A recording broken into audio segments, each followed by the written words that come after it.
ቪርጎ አዲሱ ዓመት ሲጀምር ኮከቦቹ አንድ ጠቃሚ እውነትን ይዘው መጥተዋል። ሁሉም ነገር ፍጹም ለማድረግ ከመሞከር ይልቅ በመጀመሪያ ራስ ላይ አተኩር። የመስከረም ወር የራስን የማግኘት እና የመገንባት ጊዜ ነው። ይህ ወር በግንኙነቶች ላይ ጥያቄዎችን ብታነሳም እውነተኛ ማንነትህን ለመግለጥ እና ሕይወትህ የሚመራበትን መንገድ እንደገና ለመወሰን ትገደዳለህ። ይህ ፈታኝ ቢሆንም በመጨረሻው ላይ ግን ሙሉ በሙሉ አዲስ ሰው የምትሆንበት ጊዜ ነው። ለመስከረም ወር ወርሃዊ ትንታኔያችን የራስ ግኝት እና የግንኙነት ፈተና በሚል ርዕስ በሙያ በገንዘብ እና በፍቅር ሕይወታችሁ ላይ ምን እንደሚፈጠር በጥልቀት እንመለከታለን። አብራችሁን ቆዩ። ለቻናሉ አዲስ ከሆናችሁ ቻናሉን ሰብስክራይብ፣ ላይክ እና ሼር ያድርጉ። የቪርጎ የመስከረም 2018 ዓመተ ምህረት ወርሃዊ ትንበያ የራስ ግኝት እና የግንኙነት ፈተና። እንኳን ለ2018 አዲስ ዓመት በሰላም አደረሳችሁ። ውድ የኢትዮግዝ የሆሮስኮፕ ቻናል ቤተሰቦቻችን አዲሱ ዓመት የሰላም የጤና እና የፍቅር እንዲሆንላችሁ እየተመኘን በ2018 ዓመተ ምህረት የመስከረም ወር ዝግጅታችን ይዘን ቀርበናል።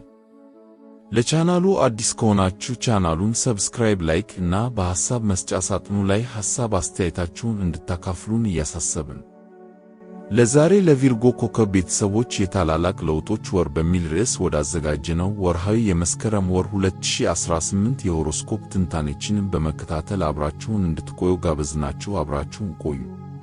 ለቻናሉ አዲስ ከሆናችሁ ቻናሉን ሰብስክራይብ፣ ላይክ እና ሼር ያድርጉ።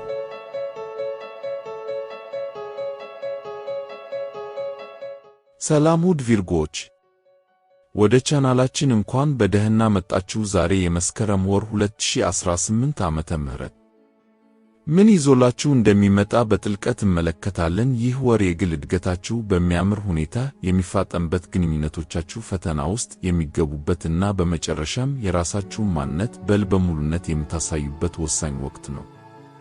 በዚህ ትንታኔ አጠቃላይ ሁኔታውን፣ የፍቅር ሕይወታችሁን እንዲሁም የሙያና የፋይናንስ ሁኔታችሁን በጥልቀት እንመረምራለን። አብራችሁን ቆዩ።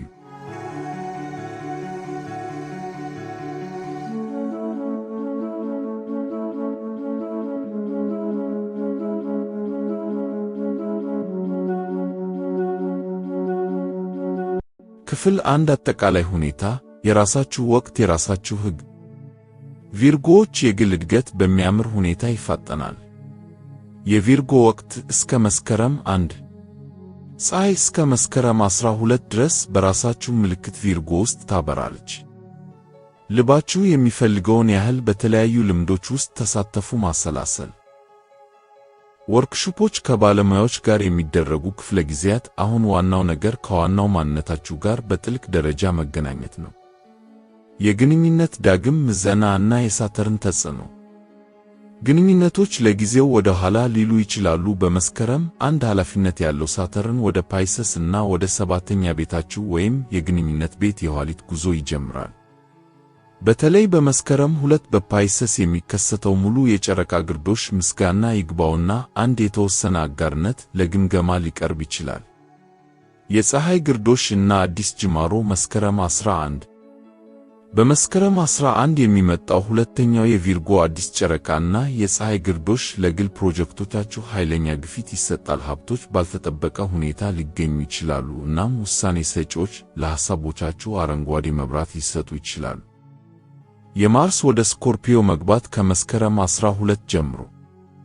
ከመስከረም 12 ጀምሮ ማርስ ወደ ስኮርፒዮ እና ወደ 3ኛ ቤታችሁ የትብብር ቤት ሲገባ ለተልኳችሁ ብዙ ፈቃደኛ የሆኑ ተባባሪዎች ይኖሯችኋል።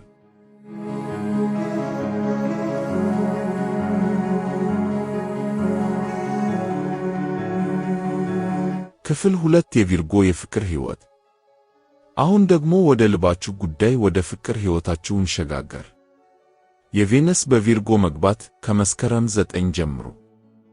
ከመስከረም 9 ጀምሮ ቪነስ ወደ ራሳችሁ ምልክት ቪርጎ ስትገባ ግንኙነቶች የበለጠ ብሩህ ጥራትን ይይዛሉ። እስከ ጥቅምት ወር ድረስ የፍቅር ፕላኔቷ የመጀመሪያ ቤታችሁን ወይም የማንነት ቤት ስታበራ በጣም እውነተኛ በሆነ መንገድ ማራኪ ትሆናላችሁ፣ በቀላሉ ራሳችሁንም በመሆናችሁ። ለጥንዶች ግልጽነት ሁሉም ነገር ነው። እውነታችሁን ስታከብሩ አጋራችሁ የት እንደሚቆም ያውቃል። ይህም ለጥልቅ መተማመን ሁኔታዎችን ይፈጥራል። ለነጠላዎች ይህ የነጻነታችሁን የምታቅፉበትና ሌሎች በእናንተ ደረጃ እንዲያገመቹ የምትፈቅዱበት ወቅት ነው። ከቬነስ በቪርጎ በፊት እስከ መስከረም 9። ቬነስ የወሩን የመጀመሪያ ክፍል በሊዮ እና በእናንተ 12ኛ ቤት ወይም የሽግግር ቤት ውስጥ ታሳልፋለች። ይህም የበለጠ አሳቢ ከትዕይንት በስተጀርባ ያለ ኃይልን ይቀሰቅሳል።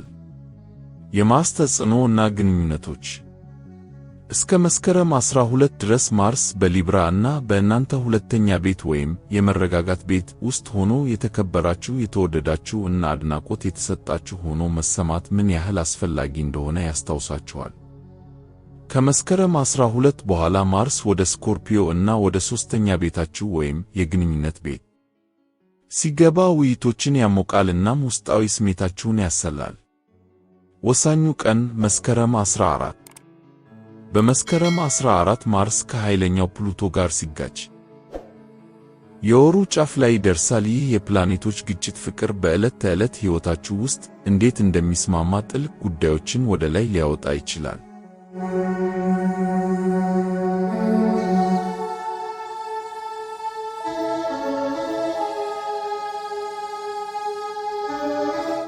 ክፍል 3 የቪርጎ የገንዘብ እና የሙያ ሁኔታ። በመጨረሻም የሙያና የገንዘብ ሁኔታችሁን እንመልከት። የፀሐይ ብርሃን በዚህ ወር በእናንተ ላይ ነው፣ እናም የገንዘብ ትኩረቱም እንዲሁ። የፀሐይ ግርዶሽ መስከረም 11።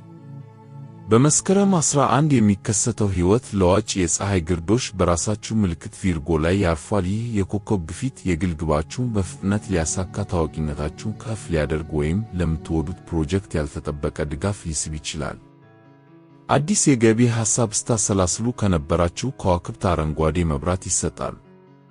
የማርስ ተጽዕኖ እስከ መስከረም 12 ድረስ ማርስ የገንዘብ ዘርፋችሁን ያነቃቃል። ይህም የተሻለ ክፍያ ያላቸውን ዕድሎች እንድትከታተሉ ወይም አሁን ያሉትን እንደገና እንድትደራደሩ ድፍረት ይሰጣችኋል። ነገር ግን በመስከረም 14 አካባቢ ወጪያችሁን ተጠንቀቁ። ማርስ ከፕሉቶ ጋር ሲጋጭ በጀትን የሚነፍስ ፈተና ሊፈጠር ይችላል።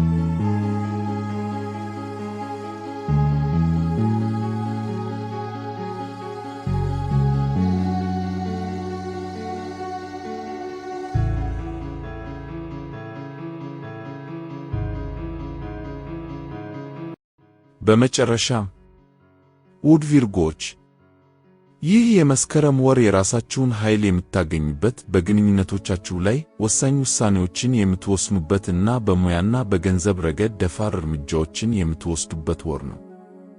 ዋናው ነገር ከውስጣዊ ማንነታችሁ ጋር መገናኘት እና ለሚመጣው አዲስ ጅማሮ ክፍት መሆን ነው። ዩኒቨርስ ከጎናችሁ ነው።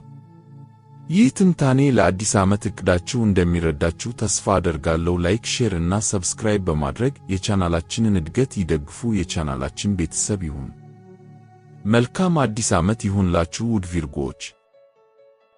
በሚቀጥለው ወር ወርሃዊ ትንታኔ እስከምንገናኝ መልካም የመስከረም ወር ይሁንላችሁ። መልካም አዲስ ዓመት። ሰላም።